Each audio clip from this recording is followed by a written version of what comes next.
Bonjour et bienvenue à tous. J'espère que vous allez bien. Que Dieu vous bénisse dans le précieux nom de Jésus-Christ.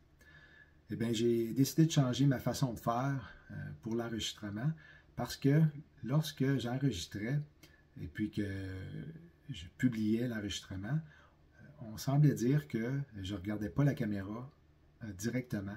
Et puis comme ça, on ne semblait pas voir mes yeux directement regarder la caméra à cause de probablement de la position de la caméra qui était à l'horizontale. Donc, j'ai essayé à la verticale comme présentement et puis ça a réglé le tout. Alors, c'est pour ça que ma façon de faire est différente. Et puis, étant donné que je suis seul à la maison, les chiens sont présentement à faire une petite sieste parce que je les ai un petit peu épuisés en prenant une bonne marche ce matin. Le tout devrait bien se dérouler, mais gardez en tête que les chiens pourraient aboyer lorsqu'ils voient quelqu'un se promener dans la rue parce qu'ils veulent protéger la maison et leur territoire. Donc, c'est ça. L'ordinateur est donc en arrière de la caméra. C'est ici que habituellement je travaille. Et puis, vous allez peut-être me voir regarder comme ça à l'ordinateur comme ça, une fois de temps en temps pour voir mes notes, parce que j'ai des détails plutôt intéressants à vous partager, et puis je voudrais tous vous les partager. Autre chose avant de débuter, c'est que je vous encourage à vous abonner à ma deuxième chaîne qui existe depuis un an, je crois. Le lien va être sous la vidéo. Même, vous pourriez même mettre la vidéo à pause puis le faire tout de suite parce que vous allez peut-être l'oublier plus tard. Pourquoi? Parce que je pense que je vais être banni bientôt. J'en ai l'impression. J'ai été banni à quelques occasions. Je ne sais pas si c'est mon dernier avertissement, mais j'en ai eu plusieurs. J'ai eu plusieurs vidéos qui ont été supprimées à cause que je disais des choses qu'ils n'aimaient pas. Alors là, peut-être que je vais dire des choses parce que j'ai pas l'intention de faire attention à ce que je vais dire. Alors, ça se peut qu'il y ait un ou deux mots qu'ils n'aiment pas, mais en tout cas, on verra comment ça va se dérouler, comment ça va se passer. Je suis vraiment excité présentement parce que cette nouvelle révélation de l'enfant, l'astéroïde enfant, qui a été découvert récemment par un pasteur que je me suis donné à voir est quelque chose de très spécial. En plus que les Nations Unies, l'astéroïde Nations Unies précède l'astéroïde. Donc, ça regarde à ce que ce soit vraiment le signe d'Apocalypse 12 qu'on va voir dérouler sous nos yeux en septembre. Je ne veux pas en dire plus, je vais en parler plus tard dans la vidéo. Mais c'est ça. On est vraiment rendu à la fin, je crois. Je le sens dans mon cœur. Pas seulement moi, mais mes proches qui sont sauvés. Et plusieurs chrétiens qui surveillent ce qui se passe actuellement dans le monde. On peut pas mettre ça de côté et dire que ça pourrait pas être en septembre parce que il y a tellement de choses qui concordent, là, il y a une convergence. Et puis, les douleurs de l'enfantement, comme Jésus l'a mentionné dans Matthieu 24, c'est à un point où est-ce que ça va être tellement fort, tout va être à son apogée, au point que la femme va crier, comme dans Apocalypse 12, lorsqu'elle va enfanter. Lorsqu'une femme enfante, c'est parce que, surtout lorsque c'est son premier, habituellement ça fait mal, et puis elle veut même pas, elle veut quasiment changer de situation tellement que c'est pénible. Mais c'est ça, même pour les enfants de Dieu comme nous, on peut peut-être vivre des choses qui sont difficiles, mais pas que c'est normal, mais je dirais peut-être que oui, parce que on est rendu à la fin. Et puis l'ennemi se déchaîne et puis veut que notre témoignage ne soit pas un bon témoignage, qu'on ne soit pas dans la joie, qu'on manque de foi, et puis que on dérive un peu. Mais Paul nous encourage à finir la course en force et puis de s'accrocher au Seigneur puis de lui faire confiance. C'est ça. On est la dernière génération, même si le psaume 90 semble être mis de côté parce qu'on s'est référé à ça pour la génération qui pouvait atteindre 80 ans. Depuis 1948 et la renaissance d'Israël qui nous amenait à 2028. Sauf que j'ai demandé au Seigneur voir si ça ne pouvait pas être autre chose que le psaume 90. Et puis j'ai été dirigé à voir quelle était l'espérance de vie en Israël présentement. Et puis j'ai découvert que c'est 83 ans,5. Donc si on part de 1948, la renaissance d'Israël, jusqu'à 2031, ça nous amènerait à 83 ans en espérance de vie. Genèse 1,14 nous dit que Dieu a placé les étoiles dans le ciel pour que ce soit des signes pour nous. Et puis, ça dit que ce soit des signes pour marquer les époques. Époque, dans la définition hébreuse du mot, veut dire des rendez-vous divins. Donc, Dieu a placé dans le ciel des signes pour que l'on puisse savoir qu'on a des rendez-vous avec lui. Les signes sont importants pour Dieu. Et puis, il a reproché aux pharisiens de ne pas reconnaître les signes des temps, de savoir discerner les signes, qu'il était là, puis il ne reconnaissait pas. Même que Jésus a pleuré sur Jérusalem parce que son peuple n'avait pas reconnu sa visitation. Puis même que Paul, dans le livre aux Romains, a dit qu'il n'y avait pas d'excuse, que à cause des astres, il pouvait savoir que Jésus allait arriver. Ainsi, la foi vient de ce qu'on entend, et ce qu'on entend vient de la parole de Christ. Mais je dis, n'ont-ils pas entendu? Au contraire, leur voix est allée par toute la terre et leur parole jusqu'aux extrémités du monde. Et puis ça a été, la dernière phrase, ça a été repris du psaume 19, qui dit « Un jour fournit en abondance de quoi parler à l'autre jour, et une nuit montre la science à l'autre nuit. Il n'y a point en eux de langage, il n'y a point de parole. Toutefois, leur voix est oui. Leur contour couvre toute la terre et leur voix est allée jusqu'au bout du monde habitable. » Donc, la dernière phrase ici a été reprise par Paul dans le livre aux Romains pour dire aux Juifs qu'il n'y avait pas d'excuse, que par les astres, il aurait pu savoir qu'il était là, devant eux, à ce moment-là. Les mages avaient compris que les constellations étaient sous le contrôle de Dieu et qu'il voulait dire quelque chose.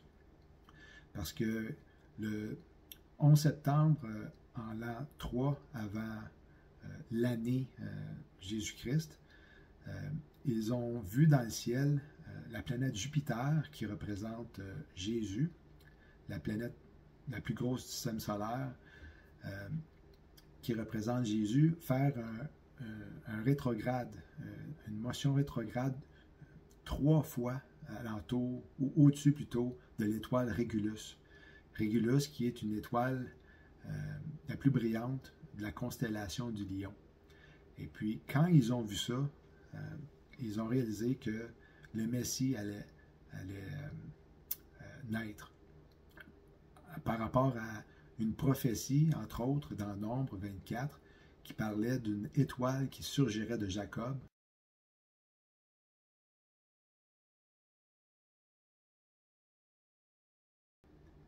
Les mages ont également compris, de par la prophétie de Daniel des 70 semaines, le Messie allait naître parce qu'il était pour mourir à la fin des 69 semaines. La 70e semaine qui va se dérouler lorsque l'Antéchrist va faire un traité avec plusieurs, lorsqu'il va signer, qu'il va renforcer un traité avec plusieurs, prochainement, qui va débuter les 7 ans de tribulation, parce qu'une semaine est une période de 7 ans. Donc, 69 semaines ont été accomplies jusqu'à présent, jusqu'à la mort de Jésus-Christ. Et puis, on est présentement dans une âge de grâce. C'est la dispensation de l'Église. Et c'est pour ça que de la mort de Jésus-Christ à présentement, il y a une période de 2000 ans qui est sur le point de s'achever, possiblement en 2030, selon des documents juifs qui révèlent que l'an 70 a été l'année de la destruction du temple, du deuxième temple en Israël, à Jérusalem. Puis les documents révèlent que 40 ans exactement avant sa destruction, a été la mort de Jésus-Christ. Donc, si tel est le cas, ce qui semble être très plausible, c'est des documents qui ont été écrits dans le Talmud. Alors, si l'an 30 serait l'année de la crucifixion de Jésus-Christ, eh bien, 2030 serait la fin des 2000 ans, accomplissant la prophétie d'Osée, qui nous dit qu'il va revenir après 2 jours. Jésus va revenir après 2 jours. Donc, quelle coïncidence que l'agenda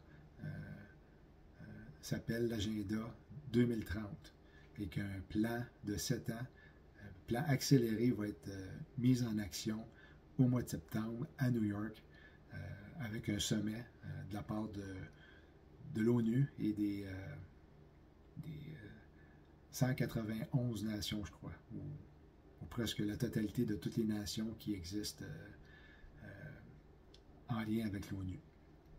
Donc, lorsque les mages ont réalisé que le signe qu'ils avaient vu dans le ciel était dans la constellation du lion, ils ont fait la connexion aussi avec Genèse 49, versets 9 et 10, qui dit « Judas est un jeune lion. Tu reviens du carnage, mon fils. Il ploie les genoux, et il se couche comme un lion, comme une lionne qui le fera lever. Le spectre ne s'éloignera point de Judas, ni le bâton souverain d'entre ses pieds, jusqu'à ce que vienne le Shiloh, et que les peuples lui obéissent. » Il y a des gens qui vont dire que l'Apocalypse 12 concerne Jésus avec l'enfant qui naît de la femme, mais ce n'est pas le cas parce que Jésus, lorsqu'il a été élevé au ciel, lorsqu'il a accompli la fête de Shavuot, il n'a pas été enlevé. Et le mot dans Apocalypse 12, 5 est bel et bien enlevé comme celui de Thessaloniciens 4, 17. Alors, Jésus a été élevé et l'Église va être enlevée. Donc, c'est pour ça que Apocalypse 12, 5 est vraiment l'enlèvement d'Église et non l'enlèvement de Jésus. Ce qui fait que j'ai un gros doute que 2017 a été l'accomplissement des 2 premiers versets d'Apocalypse 12. C'est que ils associaient ceux qui disaient que c'était l'accomplissement d'Apocalypse 12 en 2017, le 23 septembre. Ils disaient que parce qu'il y avait eu gestation dans le ventre de la constellation de la femme pendant une période de 9 mois, c'était la preuve que c'était l'accomplissement d'Apocalypse 12, 1 et 1, d'Apocalypse 12, versets 1 et 2. Sauf que Jupiter représente Jésus et non l'Église. Et une deuxième chose qui me fait douter de cet accomplissement-là en 2017, c'est que le verset 2 dit que la femme était enceinte et elle criait, étant en travail, et dans les douleurs de l'enfantement. Donc, le 23 septembre 2017 n'était pas, la femme n'était pas enceinte. Oui, il y avait une gestation de la planète Jupiter pendant 9 mois auparavant, mais à ce moment-là, on voit au verset 1 que la femme est enveloppée du soleil, la lune sous ses pieds, qui va se dérouler justement le 19 septembre. Et puis, la couronne de 12 étoiles, ça, je ne peux pas le prouver, mais les 12 étoiles ont été utilisées de façon à ce qu'il y en ait 9 au-dessus de sa tête, de la constellation de la Vierge, et puis 3 des autres étoiles, pour un total de 12, étaient 3 planètes, dont Mercure, Vénus et Mars. Donc, je ne sais pas pour vous, mais pour moi, des planètes et des étoiles, c'est pas la même chose. Je ne suis pas un expert en la matière, mais c'est mon point de vue. Alors, c'est pour ça que, parce que la femme n'était pas enceinte lors du 23 septembre 2017 et que les étoiles ne semblaient pas être seulement des étoiles, est la raison pourquoi je dirais que en septembre qui s'en vient serait plus plausible, parce que justement on a l'astéroïde Enfant qui a le numéro 4580, qui est très particulier parce que en hébreu, je crois, je ne me souviens pas où c'est en grec, ça veut dire le deuxième. Donc c'est particulier parce que on a eu Adam au tout début, et puis Jésus qui a été le deuxième Adam. Donc l'astéroïde qui a une référence au deuxième avec le chiffre 4580 est bien particulier. On a aussi Apocalypse 12, 3 et 4, qui est un autre signe qui parut encore dans le ciel. Et voici, c'était un grand dragon rouge ayant 7 têtes et 10 cornes. Le dragon se tint devant la femme qui allait enfanter afin de dévorer son enfant lorsqu'elle aurait enfanté. Alors, on a un astéroïde qui s'appelle Nations Unies, qui va être devant l'astéroïde Enfant de quelques jours, qui applique parfaitement les versets tels qu'on peut les lire. Le dragon se tint devant. Devant veut dire, en grec, en présence, à la vue. On a la fête des trompettes qui va probablement se dérouler le 17 et le 18 septembre prochain. L'accomplissement de Apocalypse 12, les 2 premiers versets, se déroulerait, si l'on le comprend bien, le 19 septembre, parce que la Lune va être positionnée sous les pieds de la constellation de la Vierge, selon le programme de Stellarium. Le 19 septembre est toujours la période de l'été, donc qui se termine le 23 septembre à l'équinoxe de l'automne. 23 septembre qui est une grosse date pour les élites, qui nous annonce une tombée d'astéroïdes sur la Terre à travers différents films. 23 est un gros chiffre en général. 2023, qui sait, c'est peut-être l'année. Donc, je vais donner des versets par rapport à un possible enlèvement pendant la période de l'été, à la fin de la vidéo, avant de vous quitter. Mais justement, la fête des trompettes, je me répète, mais je ne vois pas qu'elle soit accomplie cette année, mais plutôt lorsque Jésus va revenir à la fin des tribulations, à la fin des 7 ans, lorsqu'il va revenir poser son pied, qu'il va revenir physiquement sur terre, alors que les Juifs vont le reconnaître, ils vont reconnaître que c'est le Messie et que c'était leur sauveur qu'ils ont crucifié il y a 2000 ans. Donc, parce que la fête des trompettes doit se dérouler la même année de son retour. La fête des trompettes, la fête des expiations, la fête des tabernacles, la même année, lors de son retour, possiblement en 2030, parce qu'à sa première venue, il a accompli les 4 premières fêtes la même année. Il a accompli la fête de la Pâque par sa mort à la croix, en étant l'agneau immolé. Il a accompli la fête des pains sans levain, de par son corps qui était empêché dans le tombeau pour une période de 3 jours. Ensuite, la fête des prémices. Tout ceci est dans Lévitique 23 en passant. la troisième fête qui est la fête des prémices, qui représente sa résurrection, le premier d'entre les morts, et la fête de la Pentecôte. On a bien sûr la fête de Shavuot qui a été accomplie 50 jours après sa mort à la croix, comme on l'a vu dans des vidéos précédentes, et la fête de la Pentecôte qui est survenue le 26, pas le 26, mais le 9 de Av, avec la fête du vin, lorsque le Saint-Esprit est descendu sur les disciples.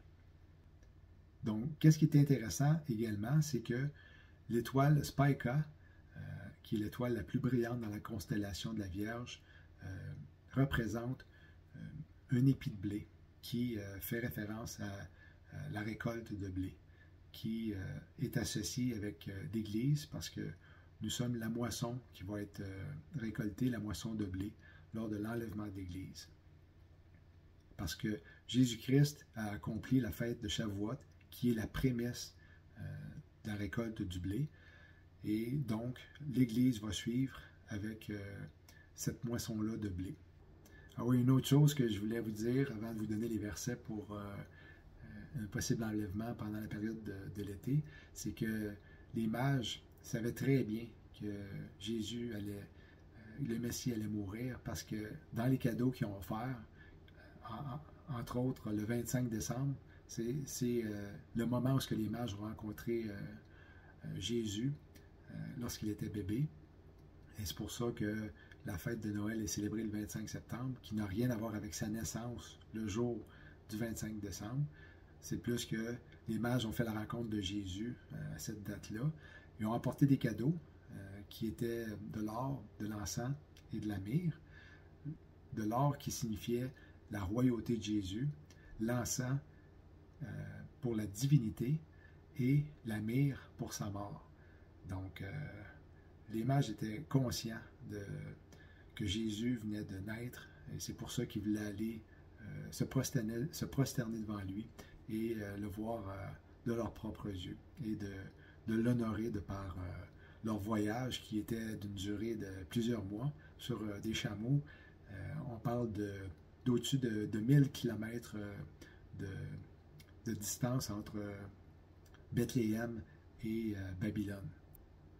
Donc, le verset de Jérémie qui parle du temps de Jacob, qui va être la période des 7 ans de tribulation, que je vais vous lire, qui a un rapport avec la femme qui est enceinte, qui va enfanter, qui se trouve dans Jérémie 30, versets 6 et 7.